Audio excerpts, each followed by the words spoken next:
Hey, it's me, Egbert. E-G-G-B-U-R-T. Check out my website at egbert.com. Now it's back to those two dudes who told me they would bring in big ratings. They better are their history. Here are Brad and John. I don't care if he's pooped his pants. You didn't hear that, did you, John? I didn't know. That's the Whoopi Goldberg saying, I don't care if he pooped his pants, Yeah. which is one of my favorites. Okay, reality TV. I'll make this real short. Years ago, there was a show on TV. I can't remember what it was on. ABC. It was a network show, and actually did pretty good ratings. And the title of the show was something like, "Can you do what Shaquille can do?"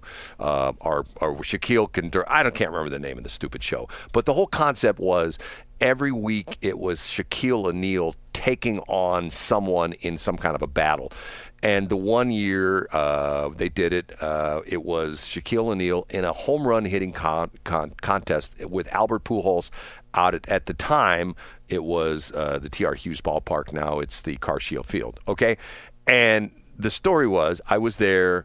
And they purposely didn't let anybody in. The gates were closed, and you got free tickets, but they were going to sell the place out, 2,000 or 3,000 people, whatever the capacity was. And the gates were closed on purpose because what they were doing was they were shooting essentially, different parts of the thing. And the thing was Shaquille O'Neal arrived in a limousine. And he got out of a limousine, and people saw him drive up, and he gets out of the limousine, and nobody says anything. So the camera crew's right there, with multiple cameras shooting from different angles. And he gets out of the limousine, just starts walking into the field. And the director, hey, hold on. And he yells at the crowd, hey, this is Shaquille O'Neal. We're going to put him back in his limo. He's going to drive around. He gets back out again. You go nuts. Go nuts. So Shaquille O'Neal gets back in the limousine. They drive around the block. The limousine pulls up. Door opens. Shaquille O'Neal. Everybody goes nuts. And I'm going like, okay, reality TV, right? Yeah, exactly. This is reality TV at its finest, or maybe not at its finest. Okay, couple things to talk about. I gotta play. Here. Here we go. Here, I got this. Let me play this. I think you're gonna be able to hear this. This is the guy. I don't know what his name is. It might be Jesse Cole. That's what it shows here. Okay, let me see if this is going to come across. Tell me if you hear this. How do you experiment? It started. Did you hear that? I did, yeah. Okay, let me go back and restart it. Okay, this is. Wife and I dropped our dog. Whatever's normal, do the exact opposite. How do you experiment? It started with the idea of saying, what would be something different in a baseball game people never saw? Well, players, they normally play baseball. What if they dance? I brought a dance instructor in, and I said, guys, before we practice today, we're going to learn how to dance. Half the team said nope. They went out to the bullpen. The pitchers got their work. There was only about 10 guys left, and they learned how to dance. And I tell you, they were good ball players, but they were terrible dancers. And they tried, and they did their thing, but I got 4 to dance that first night. And they did the simple jump on it dance. Jump on it, jump on it, jump on it. And the fans cheered. By the second game, they were signing more autographs than any other player on the team. By the third game, I'm walking through the grandstand, and I see a husband and wife talking, and the wife goes, shut up, honey.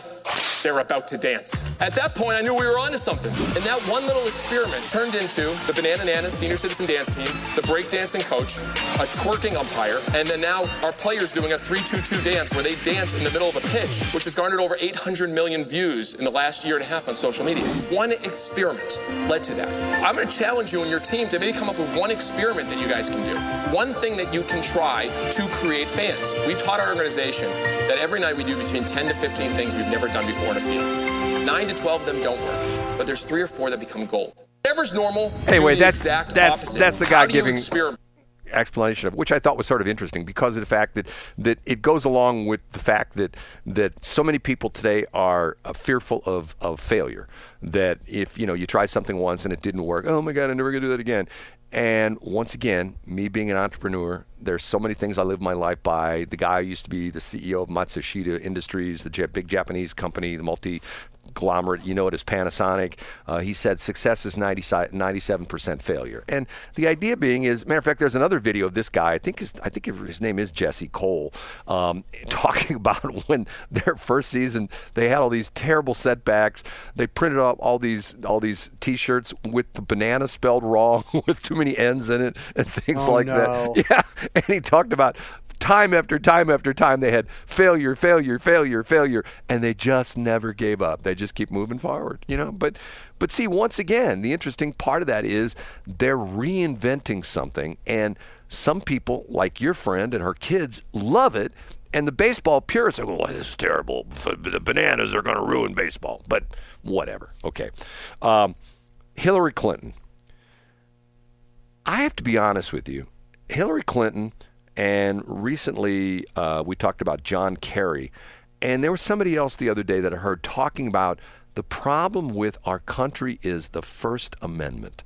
Have you heard all this talk, John? Yeah, and I didn't watch the video, but I saw on social media, somebody posted a clip of Hillary doing the same type. It was essentially the same message as John Kerry, right? Yes. We need to. There are times where when speech is wrong, we need to stop. We need to make an exception to the First Amendment. I can't even say that without laughing. Well, Hillary Clinton says social media companies need to moderate content or, quote, we lose total control. Okay. Once again, I'm a First Amendment advocate, okay?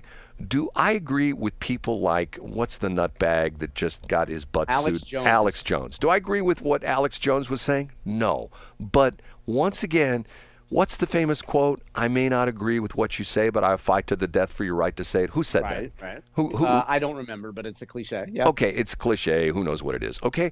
Once again, so many times, and I guess hold on a minute, me having, the official journalism degrees and the whole bit, I have talked to so many people who have lamented the fact that journalists, the new crop, and not all of them, but a lot of the new journalists coming out of J School are no longer journalists, they're activists. And they don't have that thirst of finding out both sides of the story.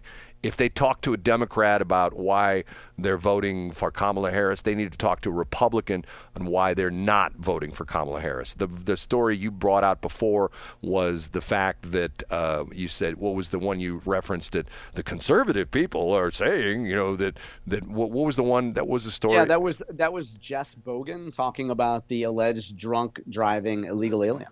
Right. Okay.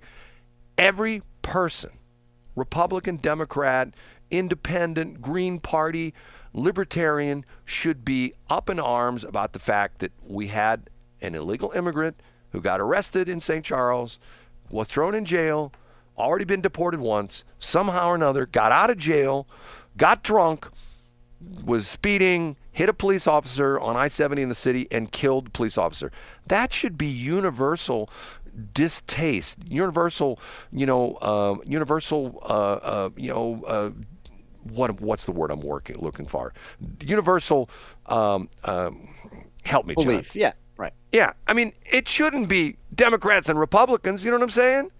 Yeah, but also think about the fact, Brad, that when we hear about illegal immigration, we hear from progressives and content creators and mainstream media that, in fact, illegal aliens are not more likely to commit crimes than native-born citizens. Yeah, but so if I were a progressive and I've had that beaten into my head time and time again that Republicans are taking advantage of this issue to help Donald Trump, if an officer gets killed at the hand of an allegedly drunk illegal alien, I don't want to pay attention to it because I've heard that narrative helps Donald Trump. So I don't even want to acknowledge it. Well, but see, here we go again. If Josh Hawley comes out with something that is universally accepted, I mean, at least would be universally accepted, people should say, you know what, I'm not a Josh Hawley fan, but I agree with him. But there are a lot of people that if Josh Hawley came out and said, you know what, it's bad that people are being killed on the highways by drunk drivers, there would be people saying, well, I don't agree with Josh Hawley. So in other words, and it goes both ways. Let's be fair. Right. Ways. But see, and to me, the whole abortion thing. You remember the big bumper. You remember back in the day, Jim White. Jim White used to start his talk show off every night, and he would give a list of topics which he would not allow you to talk about. And the reason for that was that you were never going to convince anybody to cross over. In other words, if someone who's going to, and a lot of times back in the day was busing, and that was one of the off-limit topics. He didn't, don't talk about busing because the people who are pro-busing were never going to say, well, maybe there's some downside to busing, and the people who are anti-busing were never going to say, well, maybe there's some positive aspects of busing. It's never going to happen. And that's the whole thing. And I heard on our very station, this very station, Armstrong and Getty, God, these guys come on right after us. I always get confused. I have to remember which one's which. Jack Armstrong. Jack Armstrong. J.A., yep. Right. Jack Armstrong was talking about the fact that he has a young son who is, I guess, in high school or soon to be in college and things like that. And he talked about the fact that his son tells the story that there are girls in his high school that will not date certain guys because of their political beliefs in high school. Now, John, let me ask you, I know you were way ahead of your time, but did that happen at good old Hazelwood East? Of course not. Well, but see, that's the thing. It's like I don't get it. It's to the point where like if you say like I've said it before, I said in the air before, I'm more of a libertarian than anything else. And sometimes people go, you want no laws? No, libertarians agree that there has to be order. You have to, drive on the right side of the street, and there are certain things that have to be done. But when it gets to the point, all the crazy, weird, bizarro rules and regulations and stuff like that, it's just like, I remember recently listening to a guy who gave this dissertation to say the same thing I've given. There are so many laws and rules and regulations that no one, unless you sit in your house wrapped in cotton all day long, there's no way in the world you can go through a day without breaking at least 5 laws. And even if you're sitting at home and you're wrapped in cotton, you're probably violating zoning ordinance because of the fact that you don't have proper R32 insulation attic, and you know what I mean. And it's gotten. I know exactly what you mean. Yeah. And it's gotten to the point where the thing that got me about it was I saw this recently, and it came up on a Facebook page that people were showing the Sears Craftsman Homes. Do you know what the Sears Craftsman Homes were? No, I don't. Sears used to sell houses, and you would buy a house. You would buy it in the catalog. Wouldn't buy it online because there was no internet way back in the day. And the house would come like in sections. It would come like, walls and things like that. And it would come on a rail car. And you would buy this house, and you would essentially prepare the foundation, whatever. You would do this, or you'd have a contractor. And they would literally build the house from a catalog of pre-assembled pieces. And the interesting part of it was Sears, their top-of-the-line house was this beautiful 2-story mansion-looking building, and it was like $6,000. Now, you had to put it together, you had to build it, you had to finish it, and it's stuff like that. But the deal on it is there's no way in the world that could be done again. Because you know why? Why is that? Regulations, building codes and things like that. It would just never happen. And the crazy thing about it is within the St. Louis County, there's so many different variations. If you like, for example, I know in Chesterfield essentially, goes by the county inspections. I think it's to the point if you get new electrical service in Chesterfield, the county guy comes in. But in a lot of municipalities, it's a local guy, where the municipality is. Everyone's different. Every year the building code gets tougher. Every year the environmental aspect of building homes gets tougher. And what happens when you have more regulations and more things you have to do and more hoops you have to jump through? What happens to the price, John? It goes through the roof. Right. And so the government, to a certain degree, both federal, state, local, has created the problem. Now, I know there are people going to say, well, have you been in some of these old houses? Hey, the radio station used to be in a building that was built in 1878 or something like that, like old. And I hated the place because it was so hard to work on. But yet it had some advantages to it, is that it was built like a tank.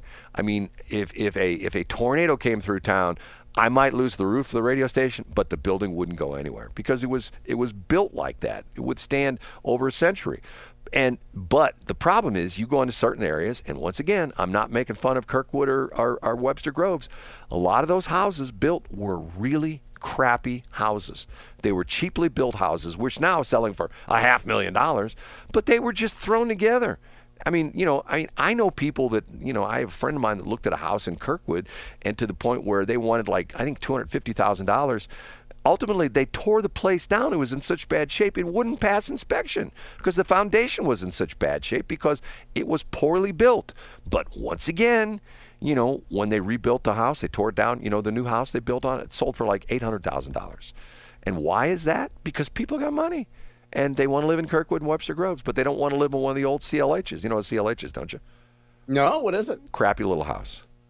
Oh, that's nice. I heard that Webster and Kirkwood were urban sprawl. Is that true? John, don't get me going on that, because that is exactly true. Anything outside the city limits of St. Louis is urban sprawl. Matter of fact, even if you want to be technical, where my son now lives in South City, that is urban sprawl because he is on the very, very, very southern edge of the city of St. Louis. He's just up the street from River de Pere. And for the most part, once you cross River de Pere and go on the south side, you're in St. Louis County. To the point, if you're going south on 55, you cross over River de Pere, and then the Weber exit. As soon as you exit in Weber, bang, you're in St. Louis County. So he's urban sprawl. Kirkwood's urban sprawl. Clayton's urban sprawl. I mean, it's all urban sprawl. It is. And now one of the things that Sears did really well when they were doing those like kind of mail order homes is you could buy the kit where you can rebuild Pruitt-Igoe in Meacham Park. And are you ready to talk about the fact that you're rebuilding Pruitt-Igoe in Meacham Park, Brad? Or are you not willing to talk about that right now? That's my Tuesday project. We'll talk about that on Tuesday. Okay. John, should I chop out all our technical problems at the beginning? I'll go through and I'll go. Well, I mean, you can, or I can do it on YouTube. I don't want you to have to put any effort in up front. John, so I can go in and chop it out. I live for putting effort through for you. That's what I do. Say goodbye, John. Bye. See you Tuesday. Thanks for checking out the Brad and John Show podcast. This segment of the show is brought to you by John Combest's book, Stalking, Harassment, Internet Trolling, A Guide to Recovering and Rebuilding After Online Attacks. It's a great reference if you've ever been the unfortunate target of a social media attack. It's available on Amazon. Just search John Combest. That's Combest, John Combest, and the book will show up in your search results. Now it's time for another segment of the Brad and John Show. Can you handle it?